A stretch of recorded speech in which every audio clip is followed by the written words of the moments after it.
Alright, so in this video we're going to be multiplying a matrix by a scalar, and we're going to be multiplying a matrix by another matrix. So two concepts that we're going to be learning throughout this video. Scalar is simply just another number, a single number that we would multiply a matrix by. And then the second part of the video would be multiplying two matrices together. So let's learn about what matrix multiplication really is. Here we have the scalar, which is a 2.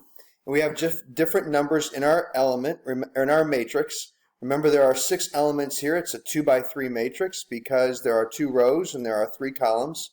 And when we multiply by a scalar, we're just going to take the scalar, and it's like using the distributive property.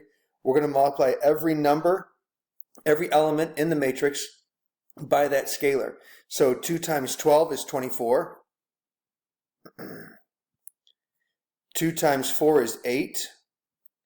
2 times negative 8 is negative 16. 2 times 4 is 8. 2 times 7 is 14. And 2 times 5 is 10. And so when we multiply by a scalar, that's really all we're doing, is multiplying each element in the matrix by whatever that scalar is. So we can use that concept to actually solve a matrix equation like this one. Here we have an unknown matrix A. It's a capital letter. That means it stands for an entire matrix. So we want to figure out what that entire matrix A. Here's what we know. If we take negative 3 times that matrix and add 2 times this matrix, we get this matrix. So this is very similar to an equation that you guys have solved before that would look something like this. Maybe negative 3x plus 2 times 4 equals, I don't know, let's say 15. And so you guys would solve that equation by first multiplying the 2 times the 4. And so let's go ahead and do that here. We have negative 3a, I'm going to keep that the way that it is, plus I'm going to distribute or multiply 2 times 6 is 12, 2 times 9 is 18, 2 times negative 12 is negative 24, 2 times 15 is 30. And that equals this matrix, which did not change. It's 27, negative 18, 30, and 6. Well, then what I want to do is I want to get this A here by itself.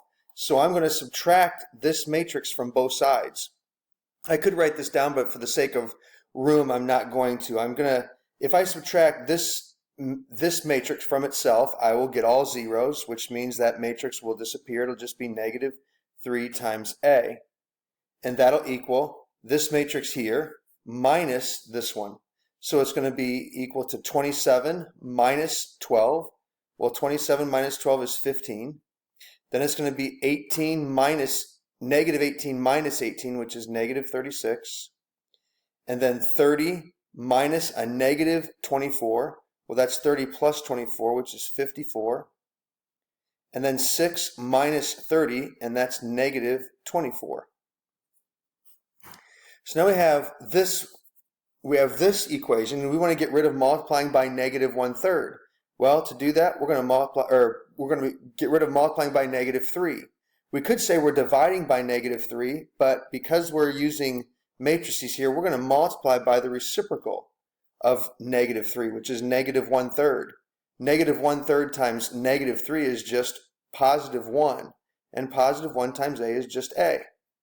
So just like we did earlier, when we multiply when we multiply this side by negative 1/3, we're going to multiply this side by negative 1/3 also. And so negative 1/3 times 15 is negative 5. Negative 1/3 times negative 36 is a positive 12. Negative 1/3 times 54 is negative 14, I believe. That's not right. What's a third of 54? A third of 54 is 18? Yeah, negative 18. And then negative 1/3 times negative 24 is positive 8. So what that means is that matrix A, if we solve it, matrix A is going to be negative 5, 12, negative 18, and 8. And so what we did is we solved this equation by doing the exact same algebra skills that we have done before, only this time we're using matrices instead of single numbers. Now let's talk about matrix multiplication. So For example, let's say that we have 3 teachers.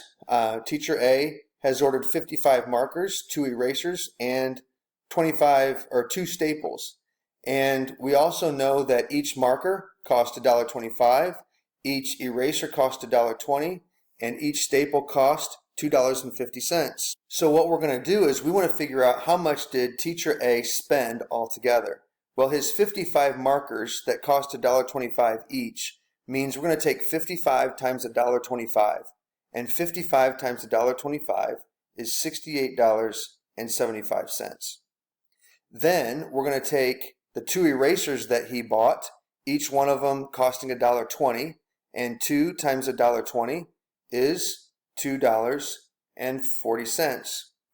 Then he bought 2 staples, and the staples cost $2.50 each, so 2 times $2.50 is $5. And so what we're going to do then is add these 3 things together, and let's see, this would be 5, that would be 11, we would have $76.15. So the first part of this matrix multiplication is that teacher A is going to spend $76.15. So what we just did is essentially we multiplied every element in this row by every element in this column. We're going to do the same thing now with teacher B. We're going to take every element in that teacher's row and multiply it by the same column. So for example, he bought 10 markers at $1.25 each. So 10 times $1.25 is $12.50. Then teacher B bought 3 erasers at $1.20 each. Well, that's $3.60. And then he also bought 3 boxes of staples at $2.50 each, and that's $7.50. So if we add all these together, we're going to have 16, that's 6, 13, hopefully I'm doing this right. Teacher B spent $23.60. So that's the second row by the same column. Then we're going to do the same thing with the third row. The third row is teacher C, and this teacher bought 15 markers at $1.25 each. 15 times $1.25 is $18.75. Then he bought 1 eraser at $1.20. That's $1.20. Then he bought 4 boxes of staples at $2.50 each. That's $10.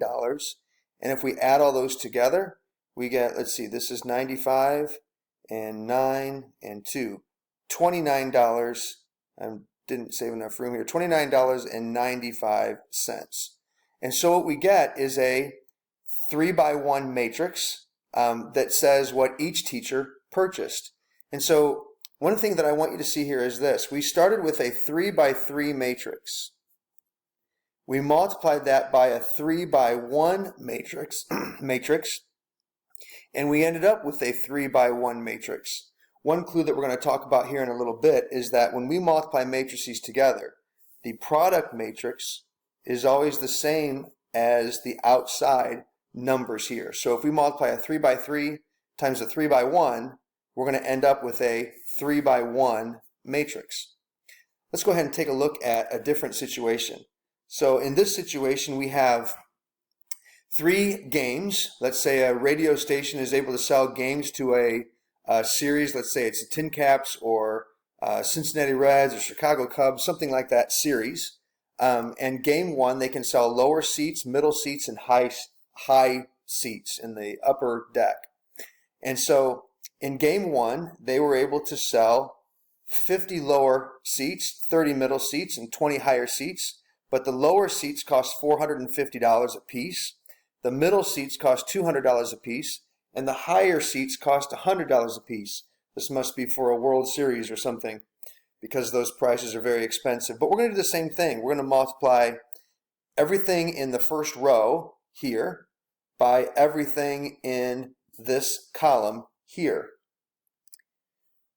So 50 times 450 is $22,500. Then I'm going to take 30 times 200. Well, that's $6,000. And then 20 times 100 is $2,000. So if I add these together, we get $30,500. So $30,500 for game one. That's how much they sold their tickets for. Well, game two is a little bit different. Their numbers are a little bit different than in game one. In game two, they sold 10 of the lower seats. 10 times 450 is 4,500. Then they sold 100 of the middle seats. 100 times 200 is, let's see, 20,000, I believe. And then 200 times 100 is another 20,000. If we add those together, we're going to have 44,500. That's how much they should collect for game two. And then game three, they only sold 5 of the 450, which is a total of 11,250. Then they sold 70 of the $200 seats, which is 1,000 or 14,000, I believe. And then they sold 300 of the $100 seats. Well, that's $30,000. And if we add all these together, we get $55,250. What we're doing is called matrix multiplication. And one thing we have to remember is we're always taking in the first matrix the rows of that matrix times the columns in the second matrix. And you can see here again, we had a 3 by 3 matrix. We're multiplying it by a 3 by 1 matrix, and the resulting matrix is a 3 by 1 matrix. Let's take a look at a different example. In this example, we're still multiplying matrices together. I don't have a story that goes along with this one, but here's what we have. We're going to multiply, first of all, this row by the first column. So if I do that, I'm going to take negative 2 times 4 is negative 8, and then 5 times 2 is 10. And if I add those together, I get 2. So one thing that I want you to see here is this. Here we have a 2 by 2 matrix. Here we have a 2 by 3 matrix. So our resulting matrix is going to be a 2 by 3 matrix. And the first element in the first row and the first column is going to be a 2. Well, then I'm going to take this, I'm going to stay in the same row, but I'm going to multiply it by the second column. Negative 2 times negative 4 is 8. 5 times 6 is 30. And if I add these two together, I get 38.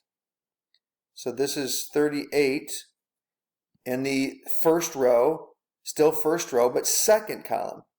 Well, then I'm going to multiply the first row by the third column. Negative 2 times 1 is negative 2. 5 times 3 is 15. And if I add those together, I get 13. That's in the first row in the third column. So I've multiplied the first row by everything. Now I'm going to multiply the second row by everything. If I start here with the first column, 3 times 4 is 12. Negative 1 times 2 is negative 2. And if I add those together, I get 10. Then I'm going to stay with the second row, and now I'm going to move to the second column. 3 times negative 4 is negative 12. And then 3 times 6 is 18. If I add those together, I get 6. Staying in the second row, but now moving to the third column, I have 3 times 1 is 3. Negative 1 times 3 is negative 3. And that gives me an element of 0. And so my product matrix is this one here. One thing that I want you to see on this last problem here is here I have a 2 by 2 matrix, and I'm going to multiply it times a 3 by 2 matrix. So based on what I've said already, it looks like that our answer is going to be a 2 by 2 matrix. However, I want you to follow along with what happens in this particular example. When I move here and I multiply this row by this column, I would take negative 2 times 6, which is negative 12. Then I would take 5 times 3, which is 15. But then I wouldn't have anything to multiply the 3 by.